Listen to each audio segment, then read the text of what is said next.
የምናወራው ስለ ቡና ጥቅሞች ነው። ሰምታችሁኛል። ስለ ጥቅሞቹ ነው የምናወራው። የመጀመሪያ ሁላችሁም እንደምታውቁት ቡና በውስጡ ካፊን ስላለው እንድንነቃቃ ያደርገናል። አዴኖሲን የምንለውን እንድንተኛ የሚያደርገን ኒውሮትራንስሚተር ብሎክ በማድረግ የመነቃቃት ስሜት እንዲሰማን ያደርጋል። ሌላው ደግሞ ለአእምሯችን ጤንነት ይጠቅማል። ሪሰርቾች እንደሚያሳዩት ቡና የተለያዩ በሽታዎችን ሪስካችን እንዲቀንስ ያደርጋል። ዲሜንዥያ የምንለውን የመርሳት በሽታ፣ ፓርኪንሰን የምንለውን በሽታ ለሱ ኒውሮ ፕሮቴክቲቭ በመሆን ያገለግላል።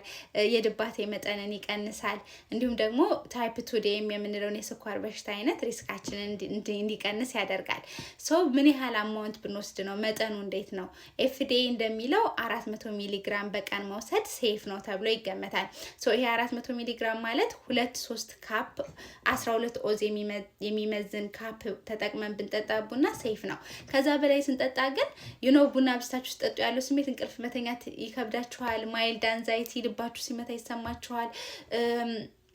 ሆዳችሁ ላይ ቡና ጠጣችሁ ሽንት ቤት ተሯሩጣችሁ አታውቁም? ያ ስሜት ይመጣል። ይሄ ስሜት የሚመጣው ቡና አብዝቶ ከመጠቀም ነው። እሱ ስሜት እንዳይመጣ መጠንቀቅ ያስፈልጋል። ለሁሉ ሰው ይሄ አማውንት እኩል አይደለም። ለምሳሌ ልጆች ጭራሽ ቡና መጠቀም የለባቸው። ምክንያቱም የልጆች የአእምሮ ብሬን ፊዚዮሎጂያቸው የተለየ ስለሆነ ልጆች በጭራሽ ቡና መጠጣት የለባቸውም።